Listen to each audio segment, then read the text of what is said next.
My name is Mike, and I'm 58 years old. I was standing in the reception hall watching my son get married, feeling like the proudest father alive. The champagne was flowing, people were laughing, and everything seemed perfect.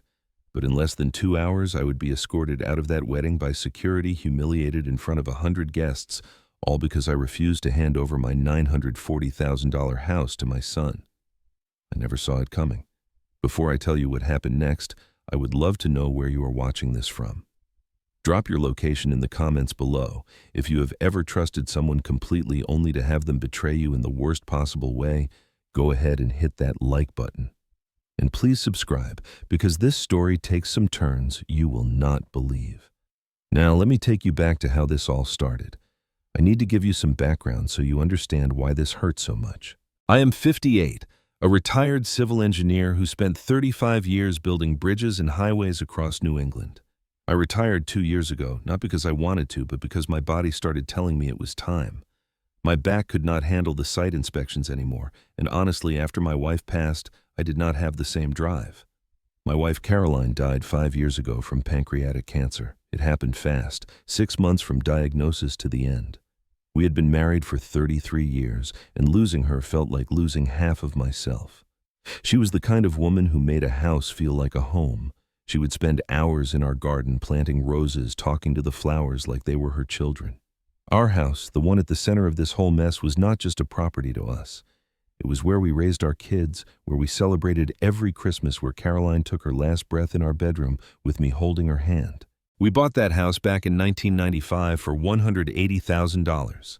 It was a fixer-upper in a decent neighborhood outside Boston. 4 bedrooms, 2 bathrooms, and 1/3 of an acre with mature oak trees in the backyard. Caroline and I spent weekends sanding floors, painting walls, replacing fixtures. We did most of the work ourselves because we could not afford contractors. Over the years, as the neighborhood developed and property values skyrocketed, our little fixer-upper became worth $940,000. I know because I had it appraised last year when I was updating my insurance. I have 2 children. Dylan, my oldest, just turned 32. He has always been the ambitious type. Smart kid, got a degree in finance, then went back for his MBA. I helped pay for his education, took out loans, worked overtime. I wanted to give him opportunities I never had. He landed a good job at an investment firm in downtown Boston, making 6 figures. I was proud of him. My daughter Emma is 28. She is a pediatric resident in California, working insane hours but loving every minute of it. She has always been the sensitive one, the one who would call me every week just to check in, who flew home for a weekend when she heard I had a bad cold. Dylan was different. He was busy, always networking, always climbing the corporate ladder. After Caroline died, he did visit more often, which I appreciated. He would stop by, help me with paperwork, make sure I was eating properly. I thought he was being a good son. Now I wonder if he was just keeping tabs on his inheritance. 3 years ago, Dylan started dating Stephanie. She worked in marketing for some big pharmaceutical company. She came from money. Her parents lived in a mansion in Wellesley, drove matching Mercedes, belonged to a country club. When Dylan first introduced her to me, I thought she was polite enough, maybe a bit cold, but I figured she was just nervous. Caroline would have seen through her immediately, but Caroline was not there to warn me. 6 months ago, Dylan called me with big news. He was getting engaged. I was thrilled. I offered to help with the wedding costs. He thanked me but said Stephanie's family was handling most of it. Then a week later he came back and said they had gone over budget and could use some help. I didn't hesitate. I pulled $50,000 from my retirement savings and gave it to him. $50,000. He hugged me, said I was the best dad in the world, promised it would be a wedding I would never forget. He was right about that last part. The wedding planning went on for months. Dylan and Stephanie chose a fancy hotel in Cambridge, hired a wedding planner, went all out. I bought a new suit, spent 2 weeks writing a father of the groom speech that I practiced in front of my bathroom mirror. I wanted to make Caroline proud wherever she was. About a week before the wedding, Dylan stopped by my house. It was a Tuesday evening. I made us dinner, just spaghetti and meatballs. Nothing fancy. We ate on the back porch, looking at Caroline's rose garden, which I had managed to keep alive. Dylan kept complimenting the house, saying how beautiful it was, how Stephanie had fallen in love with it when she saw photos. I smiled, thinking he was being sentimental. "Your mom and I put a lot of love into this place," I told him. He nodded, then asked, "Dad, have you thought about what you will do with it, eventually?" I shrugged. I plan to live here until I cannot anymore. This is where your mom is. Her garden, her paint colors on the walls, her recipes still stuck to the fridge with magnets. I cannot imagine being anywhere else." Dylan looked thoughtful. "But it is a lot of house for one person. Have you considered downsizing something more manageable?" I laughed it off. "I'm only 58, son. I can still manage 4 bedrooms and a lawn." He did not push it further. We finished dinner, he thanked me and left. I thought it was just a son worrying about his aging father. I had no idea it was reconnaissance. The wedding day arrived. I woke up at 5 in the morning, too excited to sleep. I put on my new navy suit, the one Emma had helped me pick out over FaceTime. She had flown in the night before and was staying at a hotel near the venue. I drove to the hotel, my speech notes folded in my jacket pocket, a gift card for the newlyweds in an envelope. When I walked into the lobby, Dylan was there with his groomsmen, all of them in matching gray suits. He saw me and broke away from the group, walking over with his arms open. He hugged me tight, patting my back. "Thanks for everything, Dad," he said into my ear. "I mean it, everything." I felt tears sting my eyes. "I'm so proud of you, son." The ceremony was beautiful. Stephanie wore a dress that probably cost more than my first car. The flower arrangements were massive. A string quartet played. I sat in the front row watching Dylan promise to love and cherish Stephanie, and I thought about Caroline. I wished she could have been there. She would have cried happy tears. I cried enough for both of us. After the ceremony, everyone moved to the reception hall. The room was decorated like something out of a magazine. Crystal chandeliers, white roses everywhere, a chocolate fountain by the dessert table. I found my assigned seat at a table near the front next to some of Dylan's college friends I had never met. Emma found me and sat down looking stunning in an emerald dress. She squeezed my hand. "You doing okay, Dad?" "I am perfect," I told her. "This is a good day." The first hour of the reception was everything you would expect. Toasts, laughter, clinking glasses. Dinner was served, filet mignon and lobster tail. I barely touched mine because my stomach was doing flips thinking about my speech later. But before I could give that speech, everything fell apart. I was finishing my second glass of wine when Dylan appeared at my table. He leaned down, his breath smelling like champagne, and whispered, "Dad, can you come with me for a minute? I need to talk to you about something important." I stood up, assuming he wanted to go over the speech schedule or thank me privately before the toasts. Emma gave me a curious look, but I waved her off. "Be right back, honey." Dylan led me through the reception hall past the dance floor where a DJ was setting up and out into a quieter corridor lined with floor-to-ceiling windows overlooking the city. Stephanie was already there checking her phone. She looked up when we approached, slipping the phone into her tiny purse. "Hey, Mike," she said, her smile not quite reaching her eyes. "Stephanie." I nodded. "Beautiful ceremony. You look lovely." "Thanks." She stepped closer to Dylan, linking her arm through his. "We wanted to talk to you about something exciting." My first instinct was that they were going to announce a pregnancy. I braced myself to act surprised and thrilled, but that was not it at all. Dylan cleared his throat. "Dad, Stephanie and I have been talking a lot about our future, where we want to live, how we want to start our family." I nodded, smiling. "That is great, son. Planning ahead is smart." "Right. So we have been looking at houses, and honestly, the market is brutal right now. Everything in our price range is either too small, too far from the city, or needs a ton of work." "Yeah, I have heard it is tough out there for buyers," I said, not sure where this was going. Stephanie jumped in. "And then we started thinking about your house, Mike. It is perfect. 4 bedrooms, great neighborhood close to Dylan's work. We love it." I felt a flicker of confusion. "Oh, well, you are welcome to visit any time. I have got plenty of space for guests." Dylan shook his head, glancing at Stephanie before looking back at me. "No, Dad, we want to live there, permanently." The words hit me like a slap. "What?" "We want your house," Stephanie said, as if she was asking to borrow a cup of sugar. "We have already talked to a real estate agent about the transfer process." I stared at them, waiting for the punchline. "But I am still living there." Dylan's expression shifted into something that looked almost pitying.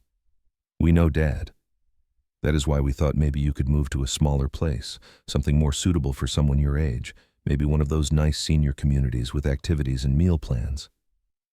Someone my age. The phrase made my jaw clench. I'm 58, not 80, and that house is my home. Stephanie sighed, her patience clearly thin. Mike, be realistic. You do not need all that space. It is not practical, and Dylan and I are planning to have children soon. We need room to grow. Then buy your own house, I said, my voice harder than I intended. Dylan looked hurt. Dad, come on. You know how expensive real estate is. We cannot afford anything like your place, but you already own it outright. It would be so easy for you to just sign it over to us. Think of it as an early inheritance. An early inheritance, I repeated, my face flushing hot. You want me to give you my house while I'm still alive? It makes sense financially, Stephanie said, crossing her arms. You could downsize, reduce your expenses, and we could start building equity. Everyone wins. I looked at my son, searching his face for some sign that this was a joke, that he would start laughing and say he was just messing with me. But his expression was serious, expectant, like he genuinely believed I would just hand over the home Caroline and I built together because it would be convenient for him. No, I said quietly. Dylan blinked. What? I said no. I am not giving you my house. That is my home. Your mother and I bought it, fixed it up, raised you in it. I am not leaving. Stephanie's face hardened. That is incredibly selfish, Mike. Selfish? I stared at her in disbelief. You are asking me to give up my house and I am the selfish one. Dylan held up his hands. Dad, just think about it. You do not have to decide right now. There is nothing to think about. The answer is no. Stephanie turned to Dylan. I told you he would be difficult. Difficult? I felt anger rising in my chest. You are asking me to hand over a $940,000 asset like it is nothing. Dylan's face flushed. It is not nothing, Dad. It is your chance to help your son, to give me the kind of start you never had. Is not that what parents are supposed to do? I already gave you $50,000 for this wedding.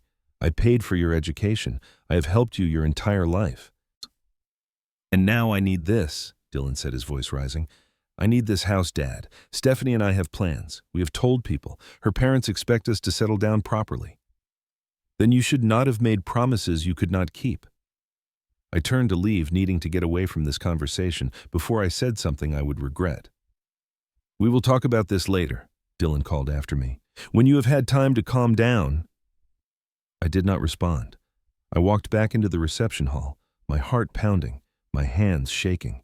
Emma was still at the table. She took one look at my face and stood up. Dad? What happened? Nothing. I lied. Just wedding stress. But it was not nothing. It was the beginning of the worst night of my life. I tried to enjoy the rest of the reception. I really did. I sat at my table, forced down a few bites of wedding cake, and smiled when people came over to congratulate me on having such a successful son. But my mind kept replaying the conversation in the hallway, the entitlement in Dylan's voice, the cold calculation in Stephanie's eyes, the fact that they had already talked to a real estate agent without even asking me first. Emma kept asking if I was okay. I kept lying and saying I was fine. I did not want to ruin her night, did not want her to know what her brother had just asked of me. About an hour later, Dylan took the microphone for a toast. He thanked everyone for coming, made some jokes about how he convinced Stephanie to marry him, and then he turned toward my table. I also want to thank my dad, Mike. He has always been the most generous, supportive father anyone could ask for. He taught me the value of hard work, of family, of doing the right thing. People clapped.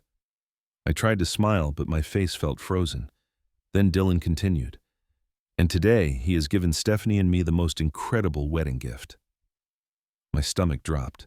He's giving us his beautiful house in Boston, the house I grew up in, the house worth $940,000. The room erupted in applause. Guests turned to look at me, their faces full of admiration and surprise. Someone shouted, "What a generous father!" Another person called out, "That is love right there." I sat frozen, unable to process what was happening. Dylan was lying, in front of everyone, making it sound like I had agreed to give him my house when I had explicitly said no less than 2 hours ago. I stood up, my chair scraping against the floor. The applause continued. People were smiling at me, raising their glasses in my direction. I opened my mouth to correct him, to tell everyone that this was not true, but the words stuck in my throat.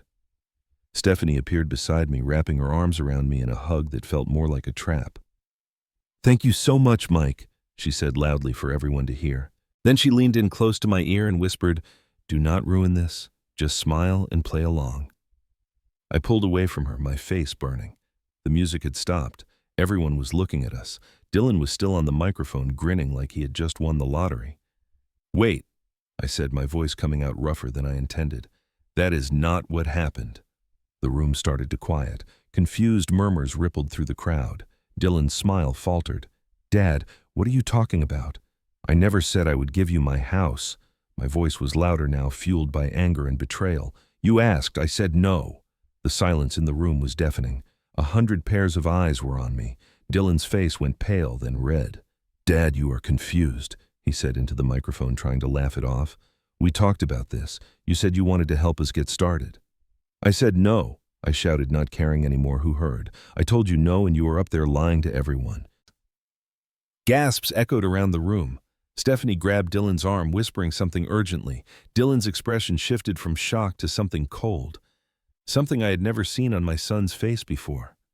He handed the microphone to the DJ and walked toward me. When he reached my table, he leaned down, his voice low and venomous. "You are embarrassing me. At my own wedding. You are embarrassing yourself by lying," I shot back. "I think you need to leave," Dylan said. I stared at him. "What?" "You heard me. You are causing a scene. This is my wedding day, and you are ruining it." Emma stood up, her face furious. "Dylan, what is wrong with you? Dad is telling the truth, is not he?" Dylan ignored her, gesturing to someone across the room. 2 security guards in black suits started walking toward us. "You are kicking me out." I could not believe what was happening. "I'm your father." "A real father would not humiliate his son in front of 100 guests," Dylan said coldly. "A real father would support me." The security guards reached us. One of them, a young guy who looked uncomfortable, said, "Sir, we need you to come with us." I looked at Dylan one last time, searching for any sign of the boy. I raised the kid who used to build Lego towers with me on Sunday mornings, who cried in my arms when his goldfish died. But that boy was gone. In his place was a stranger. "Fine," I said, my voice breaking. "I will leave." Emma grabbed her purse. "I'm coming with you, Dad." "Emma, stay," Dylan said. "This does not concern you. Like hell it does not." She linked her arm through mine. "If Dad goes, I go." The security guards escorted us through the silent crowd. I could feel everyone staring, hear the whispers starting up behind us. My face burned with humiliation. As we reached the exit, I glanced back one last time. Dylan was already back on the microphone, smoothing things over, telling some story to make me look like the villain. Stephanie stood beside him, her arm around his waist, looking satisfied.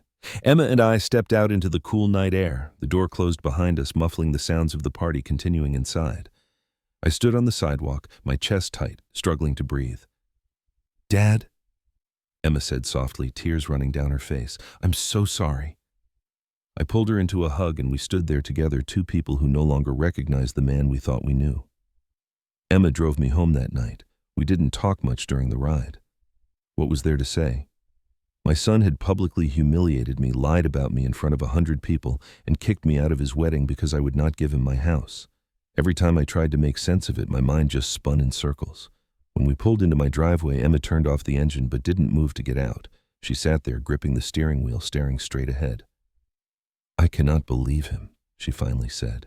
"I cannot believe Dylan would do that." "Neither can I." My voice sounded hollow even to my own ears. She turned to look at me, her mascara smudged from crying. "What are you going to do?" "I do not know yet." We went inside. Emma made tea, even though neither of us drank it. We just sat at the kitchen table, holding warm mugs, trying to process the night. Around 2 in the morning, Emma's phone buzzed. She looked at the screen and her face darkened. "It is Dylan," she said.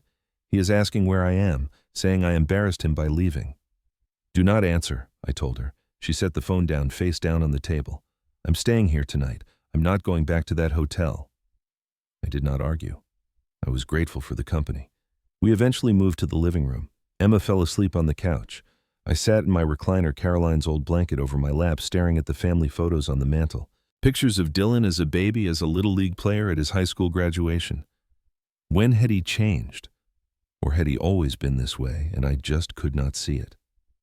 I must have dozed off eventually, because the next thing I knew, sunlight was streaming through the windows, and Emma was in the kitchen making coffee.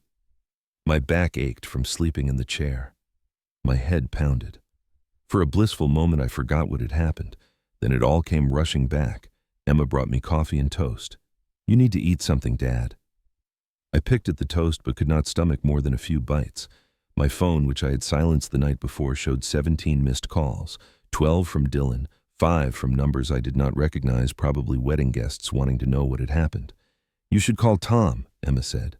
Tom Bradley had been my friend since college. We played rugby together, stood in each other's weddings, barbecued in each other's backyards for 30 years. He was also a real estate attorney. I had helped him remodel his kitchen 3 years ago. If anyone would know what to do, it was Tom. I called him around 9. He picked up on the second ring. Mike, I heard about last night. Dylan's mother-in-law called my wife. Are you okay? I told him everything. The conversation in the hallway, Dylan's public announcement, getting kicked out. When I finished, there was a long silence on the other end. Mike, Tom said carefully, I need you to come to my office today, as soon as you can. Why, what is wrong? Just come. Bring any property documents you have, deed title, anything related to the house. Something in his tone scared me. Tom, what is going on? I will explain when you get here. But Mike, I think Dylan might be planning something and we need to get ahead of it. An hour later, I was sitting in Tom's office downtown. He had pulled my property records, which as an attorney he could access through the county database. He spread several documents across his desk, his face grim. When did you last check your property title? He asked. I do not know. A year ago when I updated my insurance. Tom pointed to a document. There was an attempt to file a quitclaim deed 3 days ago. It was rejected because the notarization looked suspicious, but someone tried to transfer your property into Dylan's name. My blood went cold. What? The signature on this document is supposed to be yours. Is this your signature? He showed me the paper. The signature looked close to mine but was slightly off. The letters were too neat, too practiced. That is not mine, I said, my hands shaking. Dylan forged my signature. Tom nodded slowly. It looks that way. The county clerk flagged it because the notary stamp was from a company that went out of business 2 years ago. That is the only reason it got rejected. If they had used a legitimate notary, this might have gone through. I felt sick. So Dylan was planning to steal my house. Not just planning, he tried. And when that did not work, he probably figured he would pressure you publicly at the wedding, make you feel obligated to follow through. That is fraud. That is a crime. Yes, it is. Tom leaned back in his chair. Mike, I need to ask you something. Did you ever give Dylan access to your personal documents, social security number, signature samples, anything like that? I thought back. After Caroline died, I was a mess. Dylan helped me organize her estate paperwork. He had access to files, old tax returns, things like that. I thought he was helping. He was probably collecting information to do this. Tom's expression was sympathetic but serious. Mike, your son tried to commit fraud. He tried to steal your house. You need to protect yourself. The word steal echoed in my head. My own son. A thief. What do I do? I asked. Tom pulled out a legal pad and started writing. First, we file a police report. This is criminal fraud. Second, we put a freeze on your property with the county. Any attempt to transfer or sell will require you to appear in person with multiple forms of ID. Third, we change all your locks. Fourth, we send Dylan a cease and desist letter making it clear that any further attempts to claim your property will result in prosecution. I listened to him lay out the plan, my mind numb. This was really happening. My son had not just asked for my house, he had tried to take it. There is one more thing, Tom said quietly. You should update your will. Make it explicitly clear what Dylan will and will not inherit, because right now, if something happens to you, he is listed as a beneficiary. And Emma. We can make Emma the executor of your estate, give her power of attorney for medical decisions, protect your assets so Dylan cannot contest anything. I signed paperwork for the next 2 hours, filed reports, made statements. By the time I left Tom's office, the sun was setting. Emma had been blowing up my phone, worried. I called her from the car. Where have you been? She asked. With Tom. Emma, it is worse than we thought. I told her everything. There was a long silence when I finished. I am flying back tonight, she said. I am not leaving you alone to deal with this. Emma, you have patience. You have responsibilities. You are my responsibility too, Dad. I will be there by morning. True to her word, Emma arrived at 7 the next morning, looking exhausted but determined. She had packed a suitcase, taken emergency leave from her residency program. She walked in, dropped her bag, and hugged me tight. "We are going to fix this," she said. "Together." That afternoon, a locksmith came and changed every lock in the house. Tom delivered the cease and desist letter to Dylan's apartment personally. I installed security cameras at the front and back doors, something I never thought I would need to protect myself from my own child. 3 days passed. Dylan did not call, did not text. The silence was somehow worse than the confrontation. Then on the 4th day, there was a knock at my door. I checked the security camera. It was Dylan and Stephanie. They were standing on my porch. Dylan looking agitated. Stephanie scrolling through her phone. I opened the door but kept the chain lock on. "What do you want?"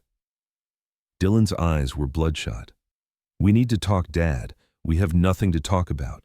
Please," his voice cracked. "Just let me explain." Against my better judgment, I unlocked the chain and let them in. Emma, who had been in the kitchen, came out and stood beside me, her arms crossed. Stephanie immediately started talking. "Mike, there has been a misunderstanding. Dylan never meant to upset you. We thought you had agreed to help us." "By forging my signature on property documents," I said flatly. Dylan's face went pale. "How did you know about that? You really thought I would not find out, that you could just steal my house and I would not notice?" Stephanie jumped in.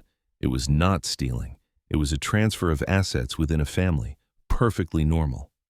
With a forged signature, using a fake notary. That is fraud. Stephanie, that is a felony." Dylan held up his hands. "Dad." I panicked, okay. Stephanie's parents were asking questions about where we were going to live. They offered to buy us a condo, but Stephanie told them we already had a house lined up. I did not know how to tell them the truth. "So you lied. And then you tried to make your lie come true by stealing from me." "I was not stealing," Dylan shouted. "It was going to be mine anyway when you died. I just needed it sooner." The words hung in the air. Emma gasped. I just stared at my son, wondering when he had become someone I did not recognize. "Get out," I said quietly. "Dad, please. I'm in serious trouble. I took out loans for the wedding. Stephanie's parents cut us off when they found out about the house situation. I owe $200,000. If I do not figure this out, I'm going to have to declare bankruptcy." "That is not my problem." Stephanie's face twisted with anger. "You are really going to let your own son lose everything because you are too selfish to share?" "I'm not the selfish one here," I shouted. "You two tried to con me out of my home. You humiliated me at your wedding. You forged legal documents, and now you are standing in my living room acting like I am the villain." Dylan's expression shifted to something cold and calculating. "Fine. We will see you in court then. I will sue for elder abuse. Say you are not mentally competent to manage your assets." Tom had warned me this might happen. "Try it. I have been evaluated by 3 different doctors in the last week. All confirmed I am of sound mind. Your fraud, on the other hand, is well documented." Dylan looked at Stephanie. Something passed between them. Then he turned back to me. "You are going to regret this, Dad. When I am your only option for care in your old age, when you need someone to visit you in whatever nursing home you end up in, remember this moment. Remember how you chose a house over your son."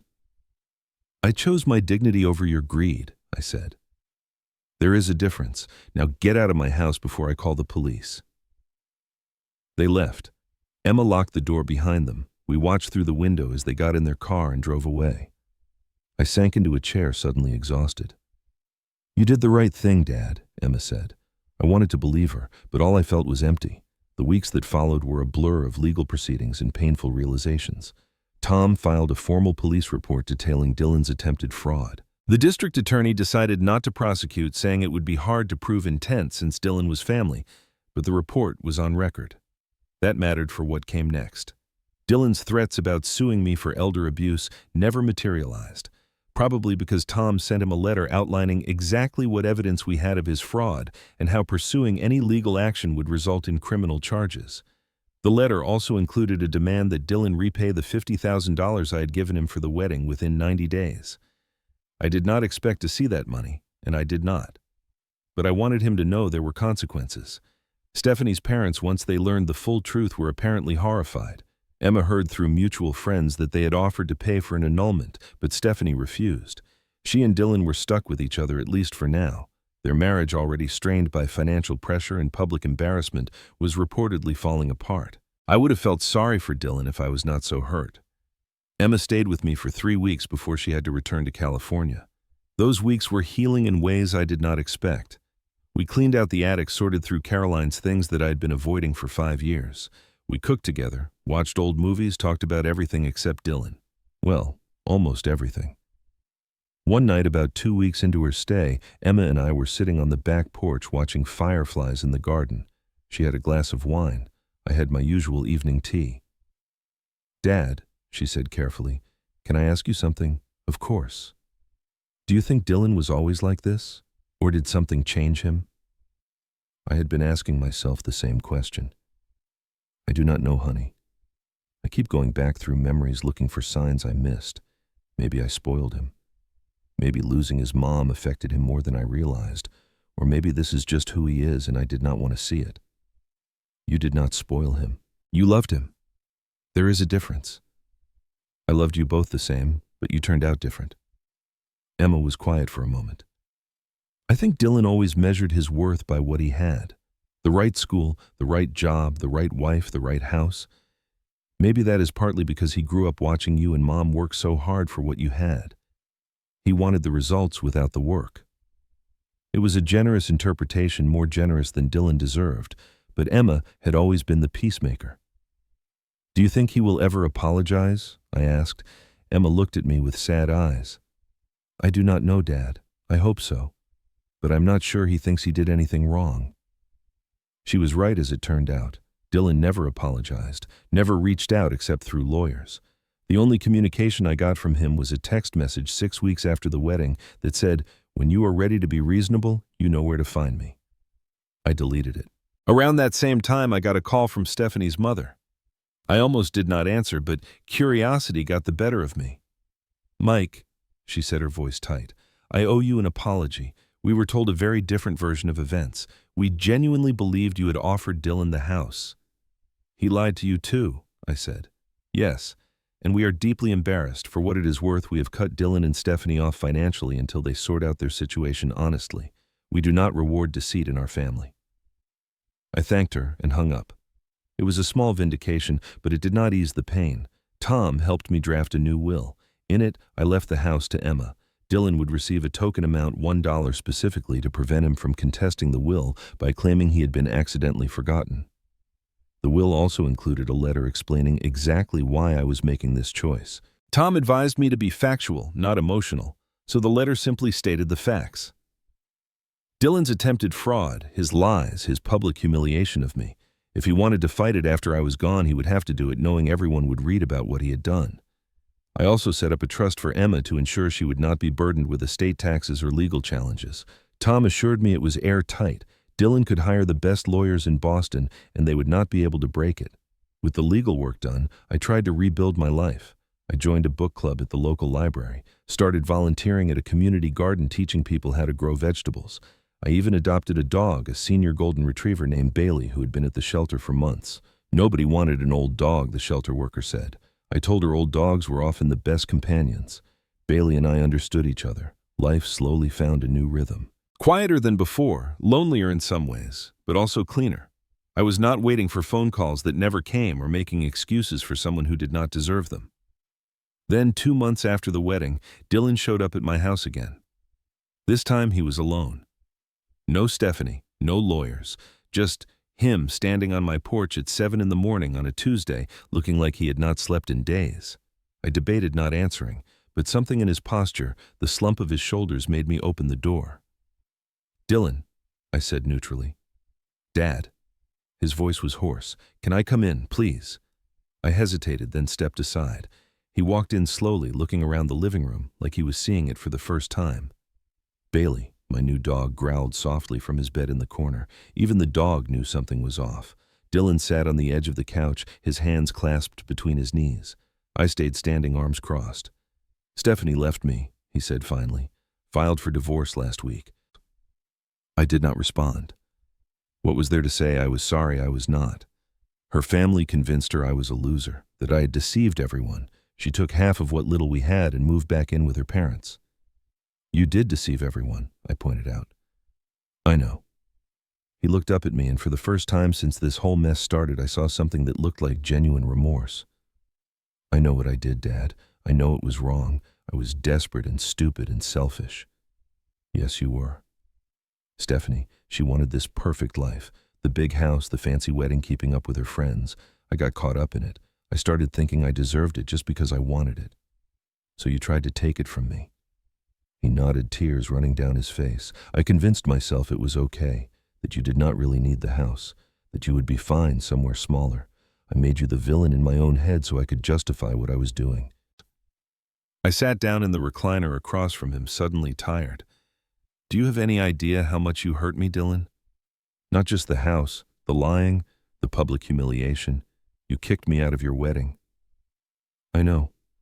I was so angry that you would not just give me what I wanted that I could not see what I was doing. And now I have lost everything. My marriage, my father, my self-respect. You did not lose me because I would not give you my house. You lost me because you tried to steal it. Dylan wiped his face with his sleeve.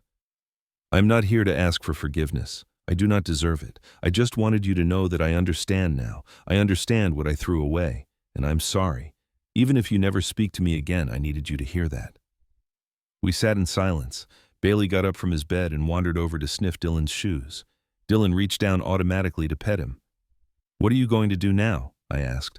I do not know. I'm meeting with a bankruptcy attorney tomorrow. I will probably have to sell my car, move to a cheaper apartment, start over. Good. He looked up surprised. I mean it, I said. You need to start over. Build something yourself instead of trying to take from others. Dylan nodded slowly. Will you ever be able to forgive me? I thought about it, really thought about it. I do not know, Dylan. What you did damaged something fundamental between us. Trust is not something you can just apologize for and get back. It has to be rebuilt, and that takes time. Maybe years, maybe never. I understand. He stood up. I should go. He walked to the door, then paused. The house, it is beautiful, Dad. You and Mom did an amazing job with it. I hope you stay here for a long time. I plan to. After he left, I sat with Bailey, stroking his fur, thinking about second chances and consequences and the complicated mess that is family. I didn't know if Dylan would follow through on rebuilding himself. I did not know if we would ever have a real relationship again. But I knew one thing for certain: I had done the right thing by protecting what was mine.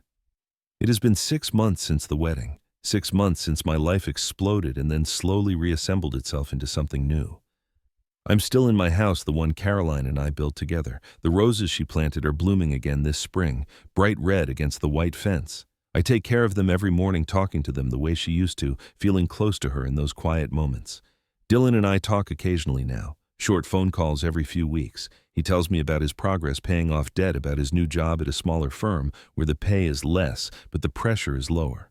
He is living in a studio apartment in Somerville, taking the subway to work, cooking his own meals. He sounds different, humbler maybe. Whether it is real change or temporary humility born of circumstance, I cannot say yet. Time will tell. He has asked to visit a few times. I have said no, gently but firmly. I'm not ready for that. Maybe I will be someday. Emma thinks I should give him another chance, but she is not pushing. She understands that this is my decision, my timeline. Emma flies out to visit every few months. We have gotten into a rhythm of video calls every Sunday morning. She tells me about her patients, the crazy hours, the impossible decisions she has to make. I tell her about Bailey, about the garden, about the book club's heated debate over whether a certain novel's ending was brilliant or pretentious. Our conversations are easy, full of laughter. Being her father is still one of the great joys of my life. I have learned things through this experience. Hard lessons that I wish I could have learned some other way, but lessons nonetheless. I learned that love does not mean giving everything away. For years, I thought being a good father meant sacrificing, providing, making sure my kids had more than I did. And there is truth in that. But there is also truth in boundaries, in saying no, in protecting yourself even from the people you love most. I learned that you cannot buy respect or loyalty, not even from your own children. I gave Dylan everything I could, helped him build a foundation for his life. But none of that entitled him to my home, my security, my peace of mind. Real love does not come with invoices. Real respect is not contingent on what you can provide. I learned that standing up for yourself is not selfish. When Dylan called me selfish for refusing to hand over my house, part of me wondered if he was right.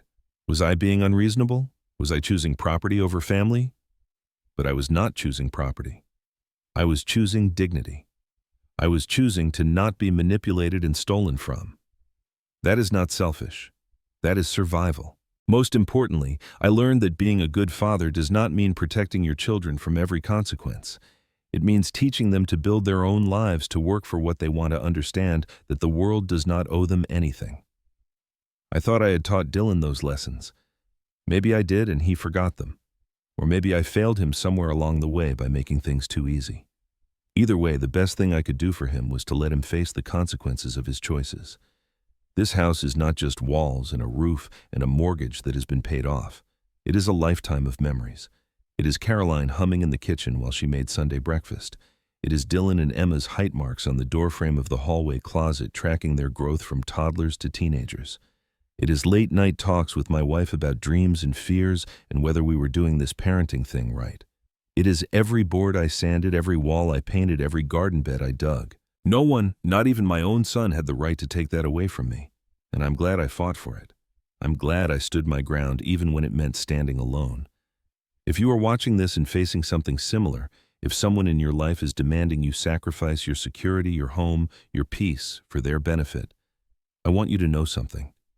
You have the right to say no. You have the right to protect what is yours. You have the right to expect better even from the people you love most, especially from the people you love most. Family is important. Love is important. But so are you. Your well-being matters. Your boundaries matter. And anyone who truly loves you will respect that. I am Mike.